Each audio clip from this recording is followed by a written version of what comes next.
Okay, so we are good to go ahead and on order. Awesome. Calling to order the Downtown Advisory Board meeting for Tuesday, May 12th, 2026. Thank you all for coming.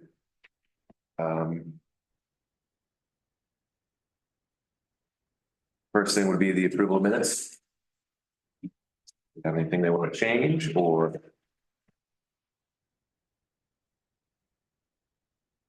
You can remember from February. Right. Look pretty good. I was not here, so. Yeah. Second. Excellent. Second thing on the list would be public comment.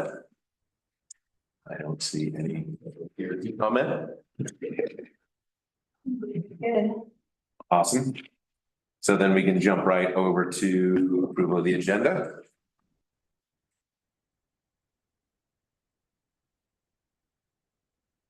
Oh, I move we approve it. Your second. John.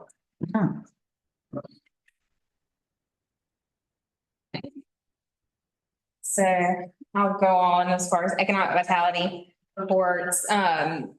So I'm going to turn it over to Matt here in just a second.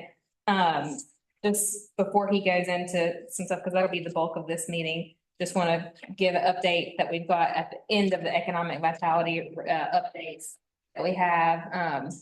Several facade grants that are coming up that the Economic Vitality Committee has approved.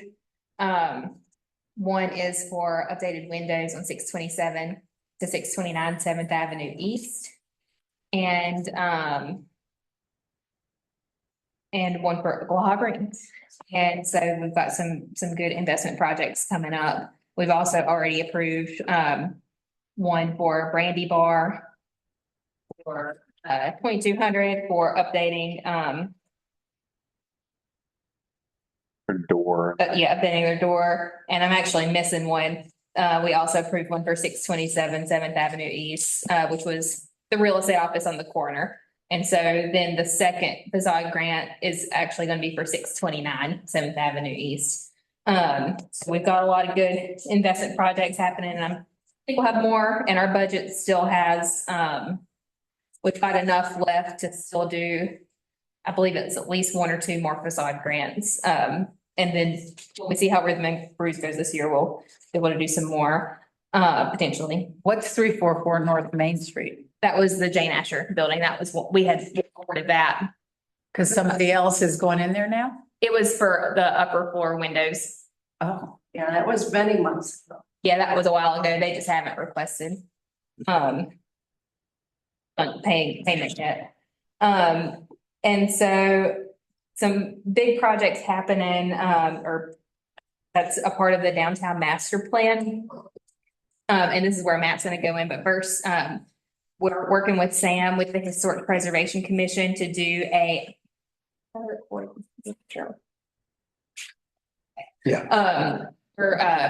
working with Sam with Historic Preservation Commission to do a historic district survey for 7th Avenue. Basically, this was done, I think in the 80s or 90s. And it's just a survey of the historic structures in 7th Avenue. And typically it's good to redo that. Hey, Grace. And What is that? What do they look at for that survey? what do they what? What do they look at for this? So they look at the buildings that are there, and they look at like how the status of the buildings are, and if they still have the historic character that they once had. And so that will determine if they're considered contributing or not contributing in an updated way. And that's part of the reason why we're doing that is because the master plan also included, and we've talked about that for a while, of potentially a local historic district for 7th Avenue. And it would really be the section mostly where the streetscape was, and a little bit over the train tracks where like Brandy Bar, things like that are. And part of the reason why that's come up was, we've got a lot of buildings that could potentially deteriorate. And so we want to make sure, or potentially make sure that they could, be be preserved or built back. You know, if it's there deteriorating, you're not gonna change them to historic buildings It's now. based off of the architecture. Oh. And there's no way to necessarily prevent demolition, but there's ways to slow it down. But this is all just a survey of the information. And so there's a lot more steps on getting that adopted. That would be coming back to this group, city council, and many others, if that's even something it seems like a next step. But the first step is to do the survey. And so the Friends of Downtown are helping to fund doing the survey by this woman who does these type of architectural surveys all over the place. So we'll identify things like the trim around the windows need to be. Yeah. That kind of stuff. Yeah, yeah. So then if buildings are subject to demolition in that small geographic area, there can be some ways we can encourage saving them or being rebuilt. And then the other things that we have that are all a part of the downtown master plan, and I believe most of the board was a part of the downtown master plan adoption a couple years ago. I think Herman might not have been, Cheryl may not have been. And so that was a part of the city's comprehensive plan. And so we spent a lot of time talking about like building heights and so forth. And so then now that's all in the plan, but it's not adopted. And so then Matt's been working a lot with a subcommittee of the planning board to work on building that into code. And I'll turn it over to Matt. Oh, and I missed on the striping, but we can get back to that. Well, I can mention that real quick. Yeah, so Seventh Avenue is being resurfaced in the near future. All the way down, at least to where the trail intersection is. There's also a sidewalk project happening down at that end of Seventh Avenue as well. As part of that resurfacing, anytime there's a resurfacing, as a transportation planner, or engineer, you want to look at the configuration of the street and how the striping is put down and how the space is being allocated. This one kind of just slipped through the cracks, so to speak. In terms of looking at that with enough time to really have the conversations that would be needed. So we did look at it. We did look at, what if we put in bike lanes to create safer bicycle connections from the trail to the depot district. And ultimately, it was going to end up reducing some of the on-street parking spaces on one side of the street.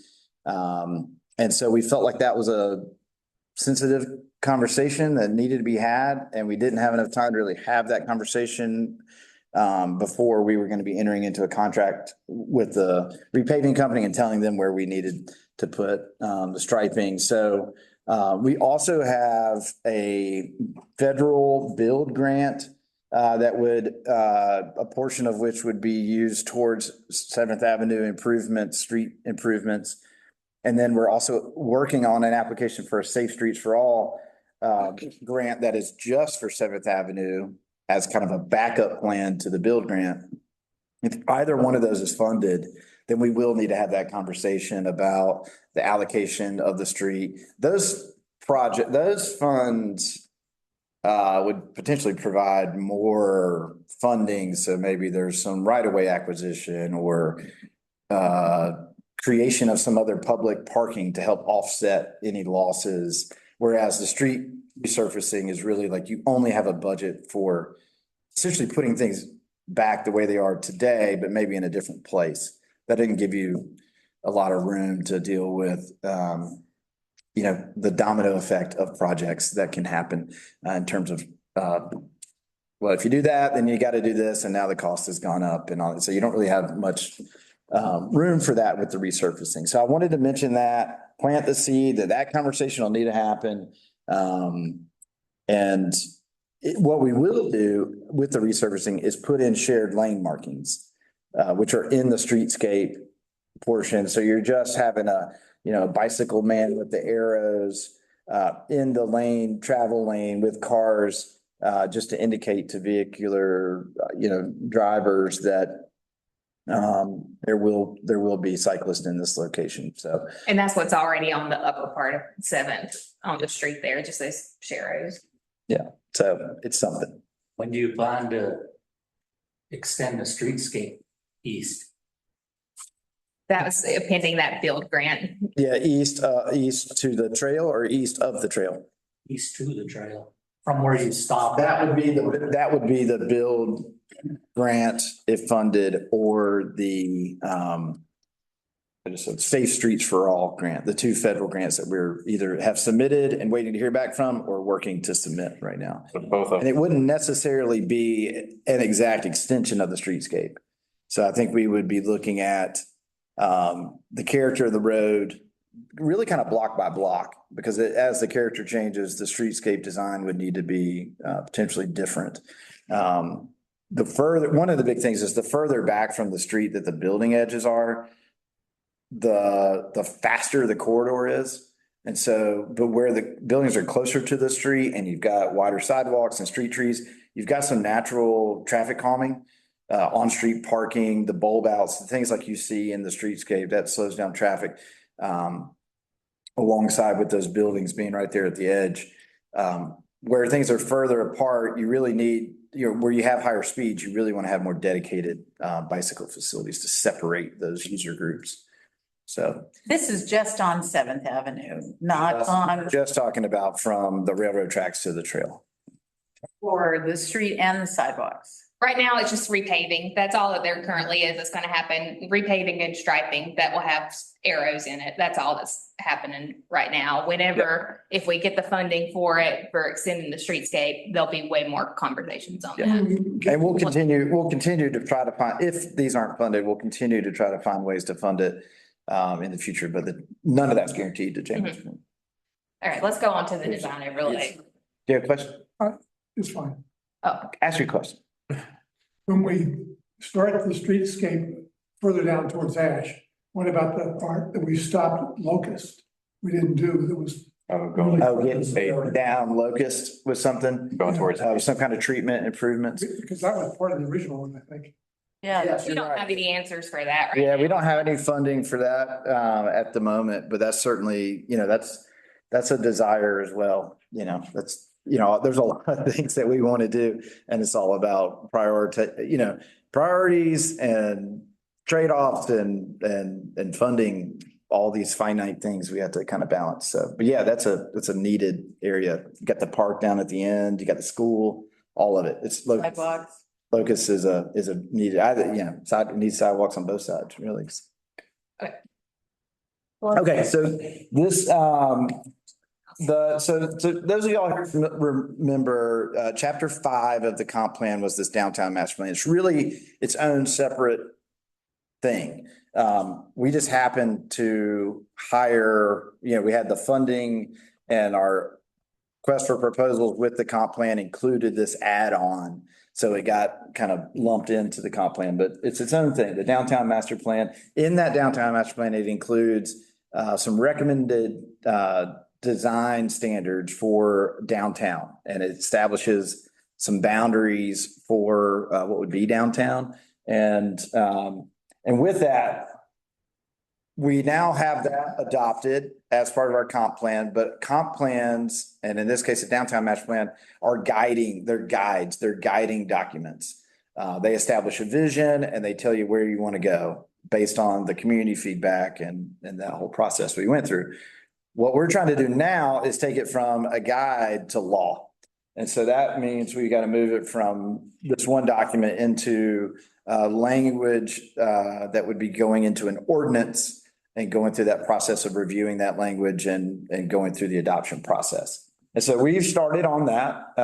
We've taken the language that's in the downtown master plan and started a draft. Can I minimize this? Yeah. So the standards are really broken into 3 different parts. The public realm, so from like the building edge, all the way across the right of way. What does that need to look like? It's going to be different based on what street you're on. The site design, so you're on the piece of property, you're around the building, how the building interacts with the site, parking, things like that. And then building design was the architecture and materials of the building. So there's three different main chunks.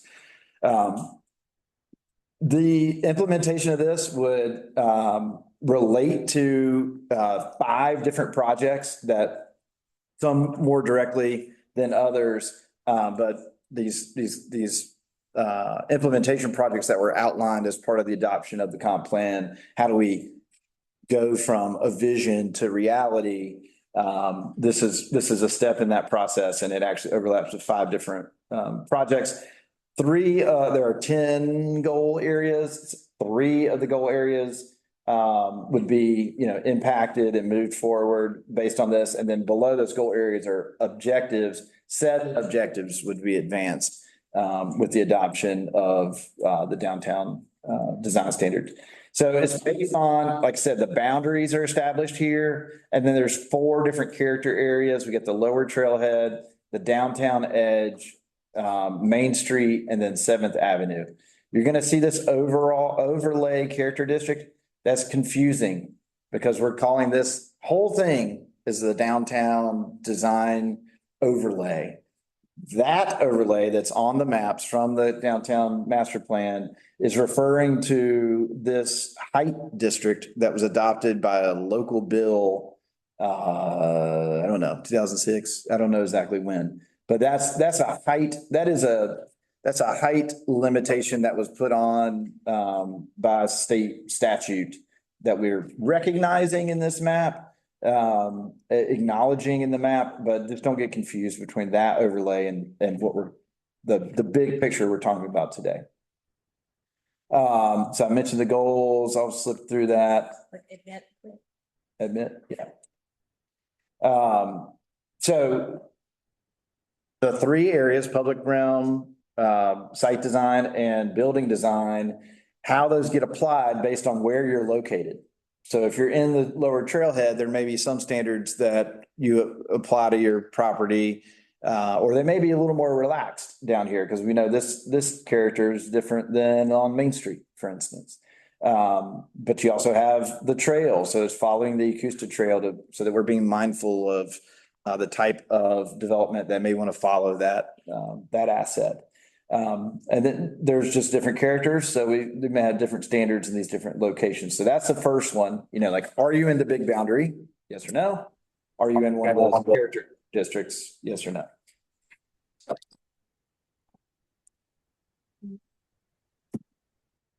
Lewis. Lou, you're being muted.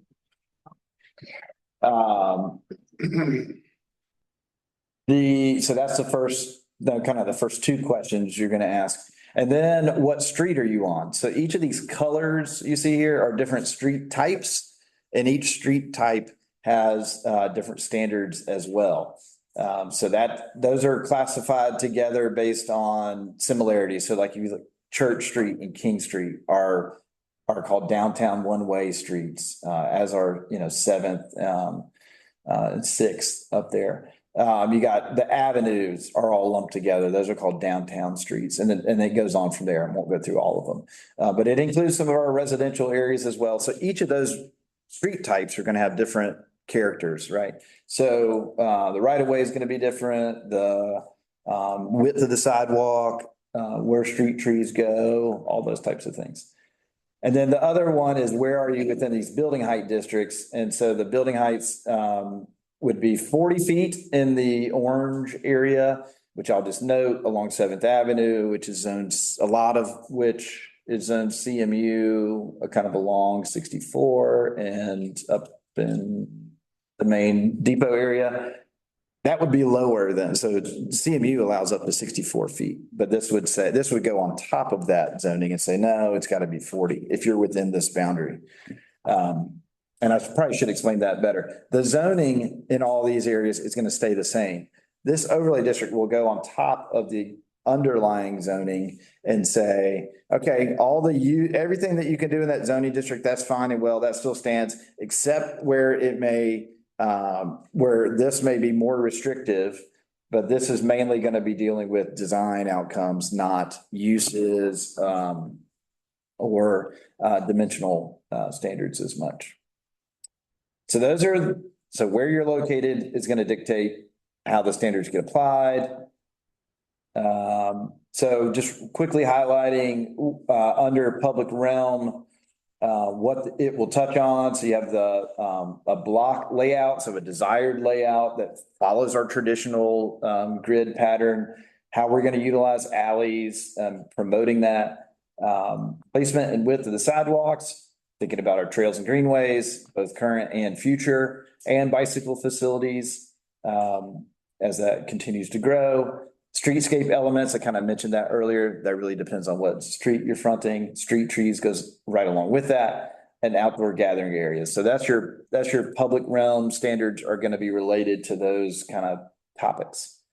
I mentioned the streetscape character. So these are some examples. So Main Street, you can see, it has these widths here. This is, E. So E comes down, that's the sidewalk or a multi-use path. And then you have F, which is the amenity zone, and it tells you how wide it needs to be and what should be in it. So you have that's called a cross section. So you have a cross section for Main Street that really would guide the outcomes. If there was new development, new construction on one of these streets, then, they had to provide sidewalk, for instance, they would need to build it according to this. If they would need to provide, one bench and one tree or based on the linear footage of the site, based on this cross section. When you say Festival Street, are you talking about when we close it down, that's Main Street? Well, it's not closed down. It actually still allows, Festival Street is a term for a certain type of layout of a street, not necessarily with events, Oh, that it's accommodating for events, but it's designed in a way that promotes pedestrian activity, is intended to slow down vehicular traffic.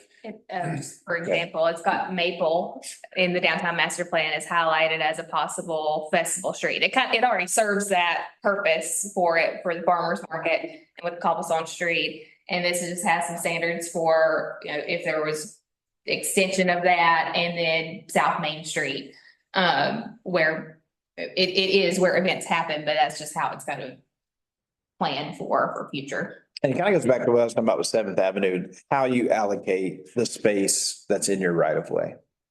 are all these documents in the Gen Yeah, this Yes. is all from the downtown. These images come from the downtown master plan. X are so teeny here? Yeah, you can find them. Most of you were involved with that, so really just kind of high level, giving you as a reminder, or some of those who weren't involved, you get some visuals, but I'm keeping this very high level. When does all this get triggered? So during new construction is the primary way. Additions. So somebody that's doing renovation to a building that this happens to be in front of would need to do this. Like a building that's already there. A renovation, so this is all draft right now. That's a question mark at this point, but we know new construction and additions to existing buildings would be considered new construction as well, that it would have to meet the standards. And before we get to like what Matt's saying, this is like that high level, and then we're gonna take, because their committee's been looking through it, and then we'll take it to our economic vitality committee and let them kind of go through what kind of things that their committee might not have looked at, and then this will come back to the downtown board. Chris, are you really, I'm sorry. Is it next month, Matt? So you want to bring it back to this board Potentially, it's really, with some more detail to work through some of those I mean, I specific just like to things? say one Yeah. thing, good. that just keep in mind as you're putting all these visions together, that it's already very expensive to build anything, renovate anything and all of that. And Hendersonville continuing to ask for more things, more things, more things. So everybody can look at a beautiful project. They got to understand that person trying to put that business in, trying to employ people, trying all that, it's costing them an arm and a leg. And I can tell you, I deal with it every day. I just need to blurt that out because it's getting quite ridiculous of what it costs to do business here in Henderson. Understood, and we are sensitive to that. I think the key driver here, from where, from what I'm picking up is that this is the core of the city. This is the heartbeat of the city and even beyond, right? That it is highly prized, highly valued, and that new development should be compatible with the traditional form and the existing urban experience that people have in downtown. And so how do we ensure that? Well, we've got to put some parameters in place that go beyond, above and beyond our zoning, which has essentially no standards when it comes to design. So outside of this area, there is probably a harder political question to be asked, but I think that one of the common uniting features of Hendersonville is how highly valued the downtown is. And of course, the Acoustic Trail, kind of quickly becoming an important community asset as well. So, but I do hear that. And, obviously we've spent the last couple of years relaxing our zoning to make development more cost effective from a housing standpoint in particular. So we recognize the impact of zoning, and we've been making changes to reform it so that we can specifically address affordable housing. So, how does this line up with that? That feels like those things may be at odds, but I do think that there's a push and pull to everything, and it's really important, or it's been made important that we protect downtown and the character of downtown. We just on a time check, we've got about 10 more minutes on this before we got to do a couple other things to wrap up. Yeah. So this is site design.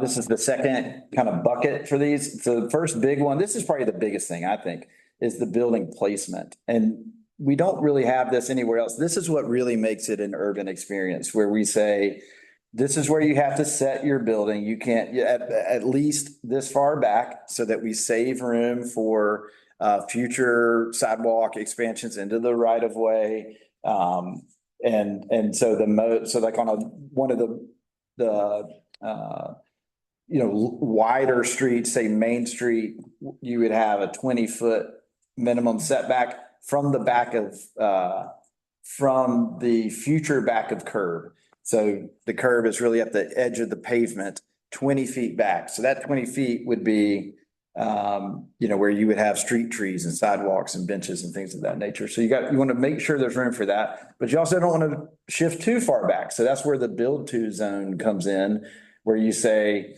the maximum you can set back is this amount. And so it puts in parameters that make sure the buildings stay up close to the street. And so you got this little push and pull happening, so that you do create that experience that you are familiar with on Main Street and on portions of Seventh It's Avenue. the bird's eye view, right? That is a plan view. So this would be the footprint of a building. Okay, The footprint of a building. okay.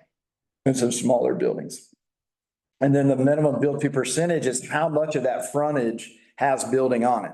So you could say, all right, well, I have to set my building up here, but what if I make it really narrow and long? It's like, well, you have to, if your parcel is, X number of feet, 100 feet wide, and your build to percentage is 80, then 80 feet of the building has to front. And it does include outdoor dining or public open space amenity along the frontage. So if you had, if this was like a public plaza, for instance, that would count towards meeting your build to percentage. So that you get those, again, buildings on the edge of that pedestrian realm, and you create that built environment that we're familiar with. So that's a big one. The other one, parking, is also another big one. So it's the high level here would be that surface parking as a standalone use would be very limited.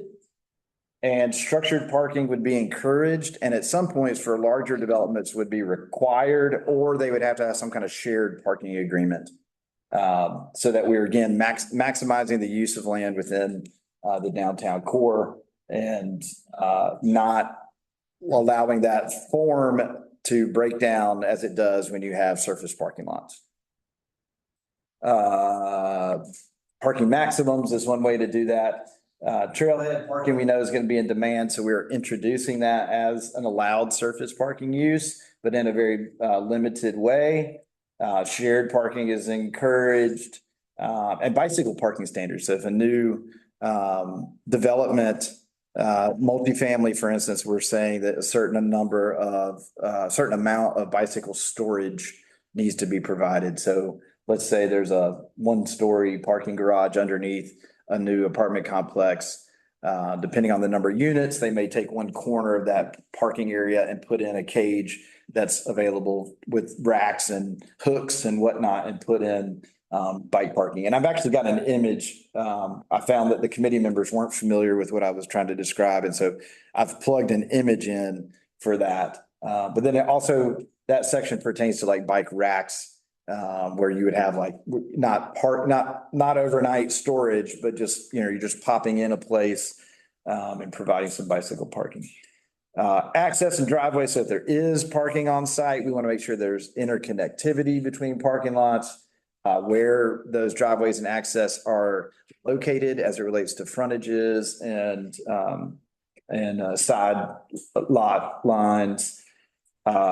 Utility service areas, the provision of open space. There's enough. So here's Main Street, downtown Edge, 7th Avenue and Lower Trailhead. And then here is a list of all the different types of open space. And then it tells you which ones would be appropriate. So you can pick from a menu of options there. Then we go into building design, building height. This is another big one. One of the things with building height, so it goes to this district we've already talked about. I mentioned the 40 and 64, but right on the frontage of Main Street, from the front of the building to halfway back to the alley, is a cap of 54 feet. So there is and actually that might want to clarify that, because I think it does say, our language may say 40 feet. So I'll have to go back and look at that, make sure it all aligns. But the map, which comes directly from the downtown master plan, shows 54, and then it goes up to 64 behind it. So that you're not starting to have any new buildings that would tower over kind of that, 2-story, some 3-story on Main Street. And so we may even look at that, make sure that's the appropriate height. I remember. Main Street, that same building could go up higher Yeah, on Main Street. As you back up, it could go up. So as you're walking on Main Street, you see one thing, but in terms of like being able to put in more units or more stories from a, cost-effective standpoint, you could do that with a step back. It also talks about step backs where there's transitions to other height districts or residential use. That first 50 feet, you would have to have this step back as well, so that or step down really to those lower intensity adjacent uses. So that's in there. Facade articulation, just eliminating flat blank walls, making sure that those are broken up. Requiring some amount of consideration for the building elements, and that's broken down with different standards for entrances, windows, roofs, and doors. Ground floor activation, that's a big one on Main Street, where non-residential uses would be permissible on the first floor. Residential uses would be permissible on upper floors. Building materials, what everything is built out of, obviously, want to be traditional materials, limiting drive-through uses, and then signage. And there may be some new sign considerations or different sign considerations in the historic district versus outside of that. Matt, Yes. how would that ground floor activation apply when you had a street on a grade? And you would have a basement basically. If you went down towards King Street or Church Street that was Good question. Yeah, so like the way they have this broken up, they show, they show that as not so you have kind of a entrance level floor where you would consider the ground story. So I think that's how we would apply that is, it wouldn't be on this ground story, but if it's in this, and I think there's certain number of feet that dictates whether it would be ground story or if it would be a subterranean story. But that's a good question. Trying to think of some examples where we Well, wanna, we've got And it- one where the Poe House is, or Edgar's is. yeah, That's. that's real steep over there. Yeah, I mean, that would be an unobtrusive, I mean, it's great that it's a business, but that, something like that as a residential, is that kind of what you're saying, John? That kind of, that type of thing, yeah. Mhm. Yeah, and there's a couple other on the other side too. Yeah, That's a good example. We'll have to look at that. What was the other thing? I just thought? That it only applies in the Main Street and the Seventh Avenue district, that as it's written right now. Ground floor activation requirements, the other districts would not, they would not limit where residential is located.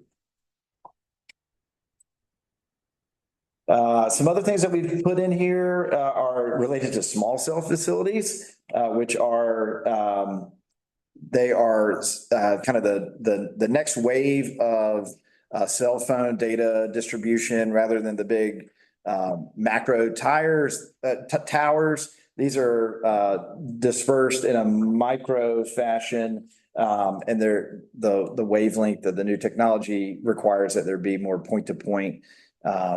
And so you're going to find, and this has been going on for a few years now, the installation of new cell facilities in urban areas where you have a congregation of users and a lot of data that's being utilized at one point. And so you're going to see these implemented. We've been getting a lot of requests lately. It's really ramped up in terms of putting in the underground wires and then where those poles come up. We would be strongly encouraging or even requiring that they co-locate on other existing poles rather than put new poles. But this is a whole legal world that we're a little late to the game on, honestly. Everyone was late to the game except for the cell phone companies. They got out when this technology was emerging, they got out and lobbied and had basically almost carte blanche approvals ahead of anybody even knowing what this technology was through the FCC and then state by state. Who was that? Cell phone companies, providers. So it really limits what we can tell them they can and can't do. And then uses, I mentioned earlier, the underlying versus this would be an overlay. Uses are dictated what you can and can't, which uses you can and can't have in a zoning district, varies by zoning district. There are, some exceptions we're considering for this that still just are in draft form. Thinking a lot about the trail and how there may be an uptick of intensity along the trail or an interest in that. And so we're going to have requests and so instead of necessarily rezoning properties, we would say, well, we'll allow these types of business, bike rental and service businesses or, small retail, small offices. Well, right now, doesn't the city you're talking Acoustic Trail or all the trails? Yeah, it's The city doesn't have very much of that. it would be very limited, yeah. And will it increase ever? No, most of it's all county, right? The linear length would not increase, but then we would also potentially have the connection to, towards Jackson. That's all floodplain for the most part. So there's not a lot, but, this would set in place some standards for trail-oriented development and trail-oriented uses. The Saluda Grade Trail tying into Hendersonville is at, some point in the far-off future. Clear Creek Greenway is being constructed. As long as they all lead to us so we can. Yeah, I mean, it would be amazing. Clear Creek Greenway just got approved for the additional funding it needs. Where's that? Outside of this area, but the expansion of the greenway network, and then how we think about trails and the economic development that's attracted to trails. This is kind of a foot in the door for that, for us to say, all right, well, this is what we did for the Yakuza Trail right around downtown. Does it also make sense, as at least as a starting point, to say we should consider these types of standards along the Clear Creek Greenway? Clear Creek Greenway is going to run from Berkeley Park to along Clear Creek, just under 26, and come out at the post office annex to start with.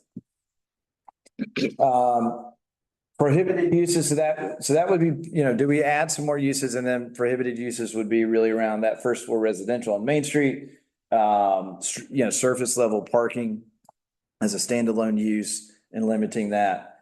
And so that would kind of be structured in a little bit different way in terms of how we would put this in the ordinance. So I wanted to highlight those, but those would kind of live separately, but make reference to the downtown design overlay in a nerdy zoning way. So that is it, I think. That was the last slide. Yeah, so we'll go into some of the more details of it with the subcommittee, economic vitality subcommittee next month. Yeah. And bring more of that final. I'm just a little confused. It seems like we've done all this. Why are we doing this again now? Because it has to be adopted into the actual code. And the city council, we have to recommend that the city council does that? Is that part of, we're here to help? The downtown plan, so it's good to have the downtown board. Okay, I was just want a clarification. Yeah. Thank you. Yeah, that's why their subcommittee has been going through it line by line detail, because we've already really looked at that higher level when we adopted the plan, but then didn't want it to just go straight to planning board and council without going to since it all is coming down from the downtown board. And there will be tweaks, and there are certain parts of it that are, a little bit more to stomach than others, right? So we want to make sure we're going through that public process, putting eyes on this, lots of transparency as a service to city council, when they have to, make that decision. And Well, does it help to share with the entire downtown advisory board the slideshow you just did? Or, I mean, I know some people weren't. Yeah, we can share that. We'll have this recorded. and there's notes in some of the slides too that Yeah, we can. will help explain some of it. That's very high level that, yeah. And this high level will be going to council. Just as a same kind of thing. Yeah. So like check the temperature, Mhm. but not in a formal way. Yeah, just as let them know that this is coming. Right. Similar. As we're in the background, we're still working on the draft, right? We're like tweaking the language and doing all this kind of stuff. And then we're trying to get out in front of it and make people aware that this is coming. Hey, we're working on this thing back here. This will be, working towards an adoptable draft at some point in the near future. Matt, it seemed like we had a conversation, one of our committees, Chris, about that first floor access Oh, we did. to upper levels. Yeah, Yeah. that's. Needed to have. Yeah, that's included in there. It's got some exceptions for, first floor, if you're going upstairs or a lobby or, foyer, things of that nature. Are there any gaps that aren't in the master plan that you may be thinking now that you would like the input of the downtown board or the economic vitality board on?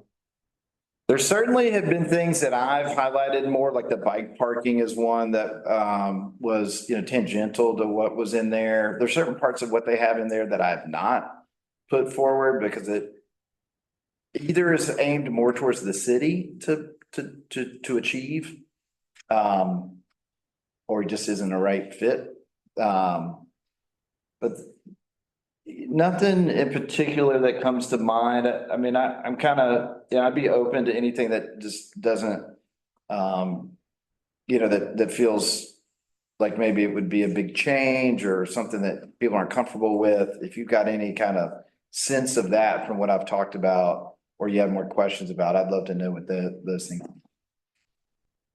And this won't be the last time we're hearing. Yeah, we'll try to get you a draft well in advance of the next time we come so that you can get to review it and have your eyes glaze over and then we can talk about it. Yeah. From a year ago, I think the plan still feels good. Like what Chris was saying, our goal was to kind of encourage people to develop their places or make it easier for them to do renovations when they want, but also to kind of limit who might be able to move into the block or what would be attractive.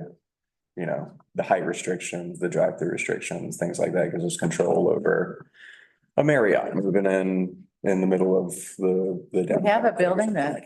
And they could, according to our, if they do it the way the forum wants them to do it, right? So, and Yeah. you see that in a number of cities that have form-based codes or design standards. And then you get some that are just like, nope, that's not our scene. Yeah. It's not how we do business. That's not gonna work for us. So that type of franchise or something may not locate in. Slow it down or something at least. Yeah. So ideas like that would be something if you guys wanted to attend the Economic Vitality meeting next month. When are they? It is the same Tuesday as the community character, but it's at 4 p.m. Oh, okay. First Tuesday of the month. June 2nd at 4 p.m. Is there any input for the master plan adoption? Huh? I'm gonna be on zoning, writing things. Welcome to come. Okay. All right. Thank you. I'm gonna Thank you. split. Thank you, guys. Thanks. Thanks, man. Yeah, thank you, guys.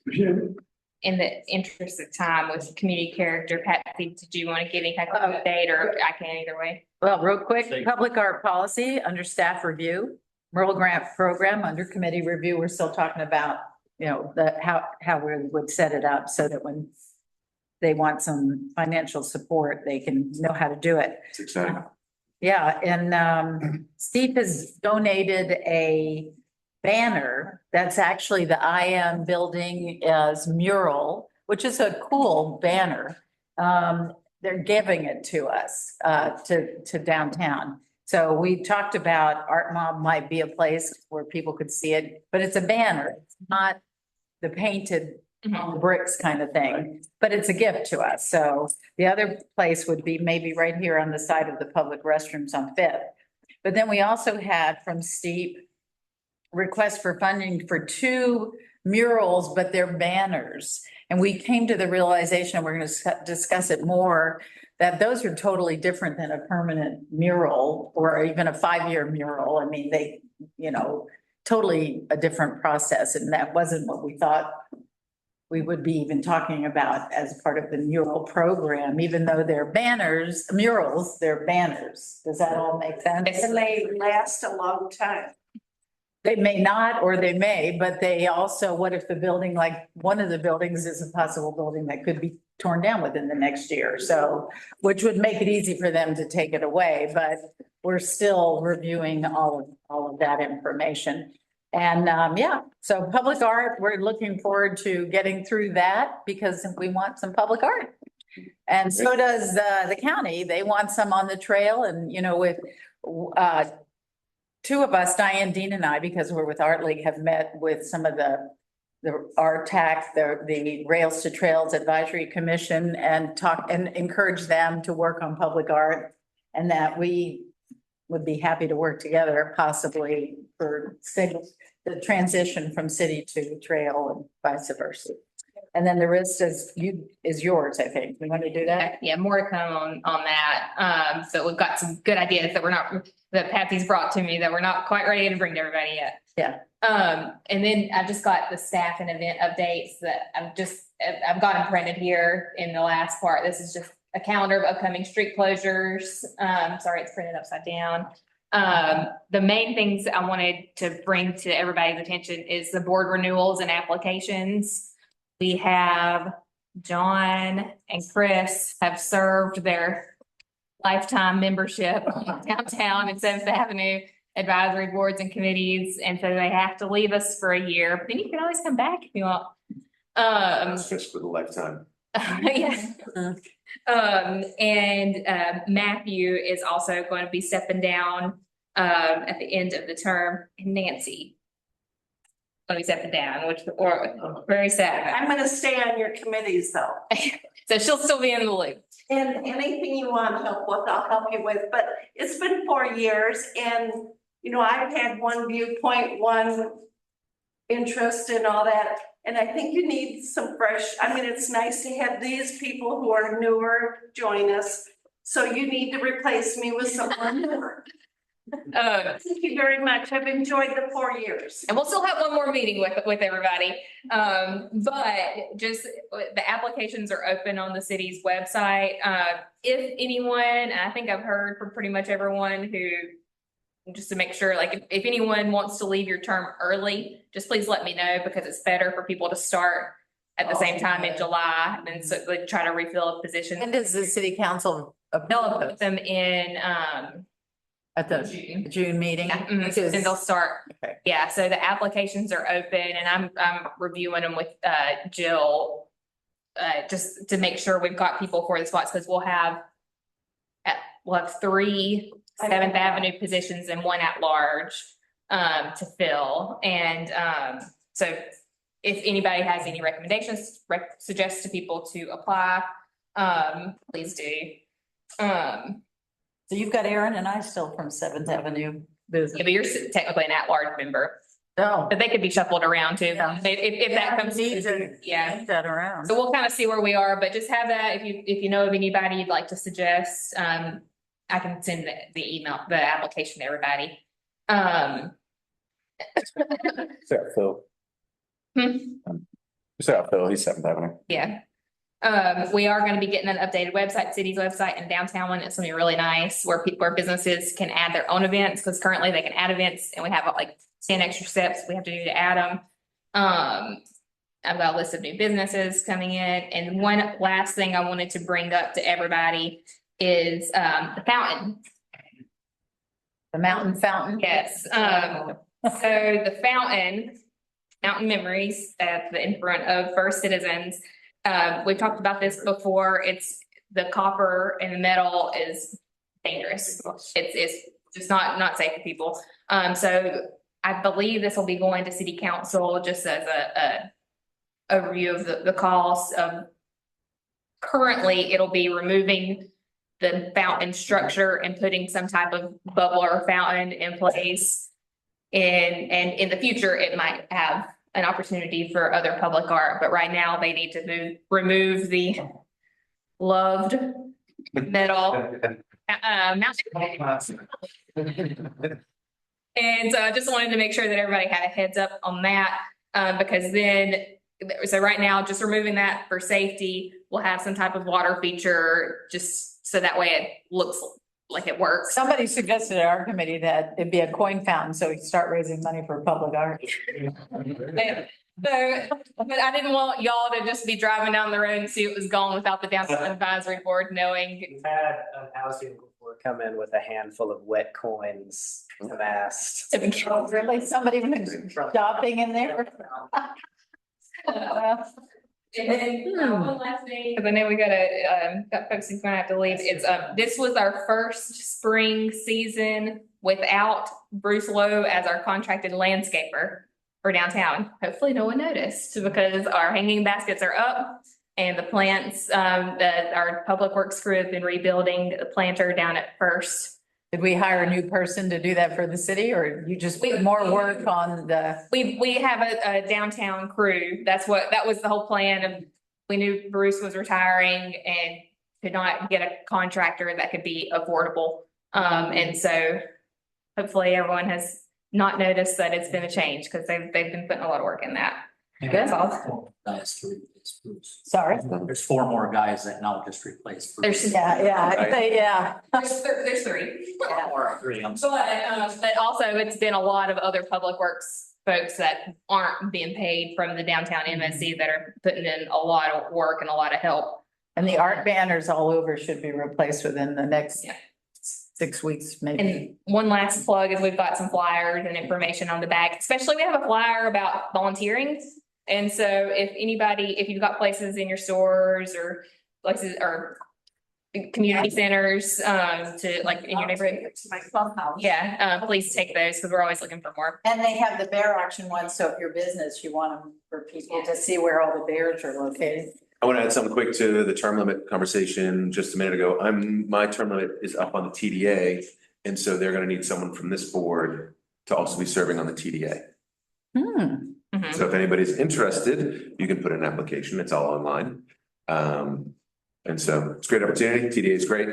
Do they want an applicant or do you just appoint someone from downtown advisory? It's either someone from the downtown, it technically doesn't have to be someone from downtown advisory, but it was previously a city staff. I was a city staff for like a week and then we realized I don't live in Henderson County and I can't do it. And so then that's how we got Joe in on it.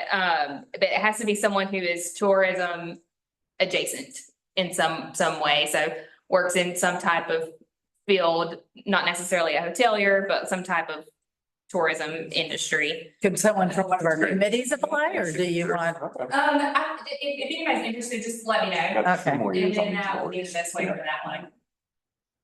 Cause that will take a little bit of talking with city manager. Cause that'll be a different council appointment. But it's good to have it as someone from the downtown board, so we have that connection. And then. I know caller. Oh, sorry. And then like Joe, he didn't serve on any subcommittees because he's on TDA and on their subcommittees. Do they meet a lot? PDA, I mean, I know they work hard, Once a month. but, okay. Mhm. Well, we'll tell people about it. Yeah, just let me know if you got any, I'm retiring from this and no, I just. So I live in Henderson County. yeah, let me know if you've got any recommendations on that. Yeah, that's all I have. Great, cool. All right.